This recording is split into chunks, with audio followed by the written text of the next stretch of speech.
අපගේ දිනපතා පෝචනය. අද දින අපගේ දිනපතා භෝජනය මෙනෙහි කිරීම සඳහා බයිබල් කියවීම. ශුද්ධ බයිබලයේ යෝවෙල් පොතේ 2 වන පරිච්ඡේදයේ 12 වන පදයේ සිට 18 වන පදය දක්වා සමිදානන් වහන්සේ මෙසේ වදාරනසේක. උපවාසයෙන්ද වැළපීමෙන්ද මුළු සිතින් දැන්වත් මා වෙත හැරී එන්න. වත ඉරාගෙන නොව සිත ඉරාගෙන නුඹේ දෙවි සමිඳුන් වෙත හැරී එන්න. මන්ද එතුමානෝ කරුණාහරිත දයාන්විත වහා නොකිපෙන තිරපෙමින් සමන්විත කමාවීමට කැමැති දෙවි කෙනෙකි. සමහර විට එතුමානන් සිය සිත වෙනස් කරගෙන කමාවී අපට ආශිර්වාද කිරීම නිසා ආහාර පූජාද පානීය පූජාද ඔබේ දෙවි සමිඳුන්ට ඔප්පු කරන්නට හැකිවනු ඇද්දැයි කවරෙක් දනිද්ද? සියොන් කන්දේ හොරනෑව පිඹින්න උපවාසයක් පනවා අයදුමට සෙනග රැස් කරන්න, සෙනග එක් රැස් කරන්න, ශුද්ධ සභාවට ඔවුන් සූදානම් කරන්න, ප්‍රජා මූලිකයන් එකතු කරන්න, ළමයින්ද කිරිදරුවන්ද ගෙන එන්න. මනාලයා තම යහන් ගබඩාවෙන්ද මනාලිය තම නිදන කුටියෙන්ද පිටත එත්වා. ద్వාර මණ්ඩපය හා පූජාසනය අතර සිටින සමිඳුන්ගේ සේවක පූජකයෝ හඬා වැළපෙමින් සමිඳුනි ඔබේ සෙනගට අනුකම්පා කළ මැනව.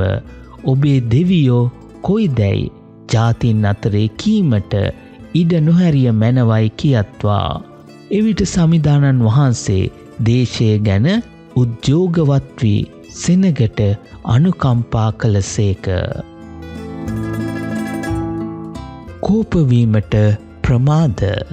අද දින අපගේ දිනපතා භෝජනය මෙනෙහි කිරීම ලියන ලද්දේ ජෝන් බ්ලේස් විසිනි. සත්‍ය කාලය අනුව පෙන්නුම් කරන දීර්ඝ කතාවක් විස්තර කරන ක්‍රමය වන්නේ සත්‍ය කාල රූපවාහිනිය යනුවෙනි. 2009 දී විශාල ප්‍රසිද්ධියක් ලැබුවේ නෝවේජියන් රූපවාහිනී සංස්ථාව ප්‍රදර්ශනය කළ පැය 7ක දුම්රිය ගමනයි. එසේය පැය 7ක් දුම්රියක කියන කොටත් කම්මැලි. නමුත් එම ගමන ඉතා දර්ශනීය බව දුටු විශාල ප්‍රේක්ෂක සංඛ්‍යාවක් ආකර්ෂණය කරගත්තා. සත්‍ය කාලයට පෙන්වන රූපවාහිනී වැඩසටහනක සංකල්පය එය අත්දකින කාලයට ප්‍රදර්ශනය කිරීමයි. එය කතාවස්තුව සහ කම්පනය වෙනුවට සංක්‍රාන්තිය සහ ප්‍රගමනය අනුව සෑදී ඇත. සත්‍ය කාල රූපවාහිනිය ජීවිතේ විනාඩි ගණන භුක්ති විඳීමකි. විනාඩි ගණන් කිරීමක් නොවිය. කවියෙක් වූ ෆ්‍රැන්සිස් තොම්සන් ලීවේ දෙවියන් වහන්සේගේ නොකැළඹෙන සීමාව කියාය. තොම්සන් අර්ථවත් කළේ දෙවියන් වහන්සේ ක්‍රමිකව ඉවසිලිවන්තව පියවර මැන උවමනාවෙන් ඉදිරියට යන බවයි. දෙවියන් වහන්සේගේ හැඟීම් සම්බන්ධයෙන්ද අපි මෙය දකිනවා. දේව වචනේ අනාගත වක්තෘ ජෝවෙල් තුලින් යුදා ජනතාවට දෙන කැඳවීම පදනම් වී ඇත්තේ අපගේ දෙවියන් වහන්සේගේ වහා නොකිපෙන සංකල්පය මතයි. කෝපයෙන් සහ ආත්මාර්ථකාමී නාට්‍ය කතාවෙන් නොව දෙවියන් වහන්සේ ගන්නා ප්‍රවේශය වෙනස්ය. උන්වහන්සේගේ කෝපය පැමිණෙන්නේ සෙමින්ය. උන්වහන්සේට විරුද්ධව කැරලි ගැසූ ජනතාවට දෙවියන් වහන්සේ පවසන්නේ වත ඉරාගෙන නොව සිත ඉරාගෙන නුඹේ දෙවි සමිඳුන් වෙත හැරී එන්න කියයි. දෙවියන් වහන්සේගේ කෝපය අපගේ මෙන් නොවේ. උන්වහන්සේ කෝපයට ප්‍රමාදය. ඒ අපගේ මුළු හදවතින්ම උන්වහන්සේ වෙතට හැරී එන්න ඉඩ හරින සත්‍යකි. අපි ආඥා කරමු. ආදරණීය දෙවිඳුනි, ඔබ වහන්සේ කෝපයට ප්‍රමාද වීම ගැන මම ස්තුතිවන්ත වෙමි. ආමේන්.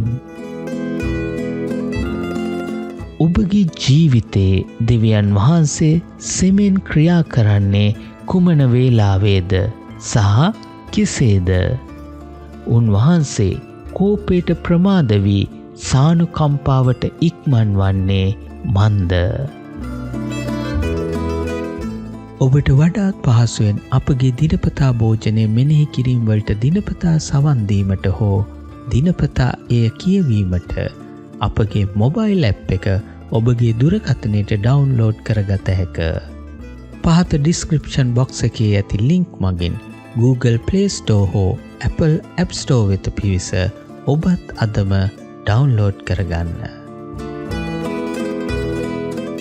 අද දින අපගේ දිනපතා භෝජනය මෙනෙහි කිරීම ඔබට ආශිර්වාදයක් වූවා නම් මේ ගැන අන් අයටද පවසන්න. හෙට දිනයේදීත් අප සමග එකතු වන්න කියා අපි ඔබට ආරාධනා කරමු. ඔබට ජේසු පිහිටයි.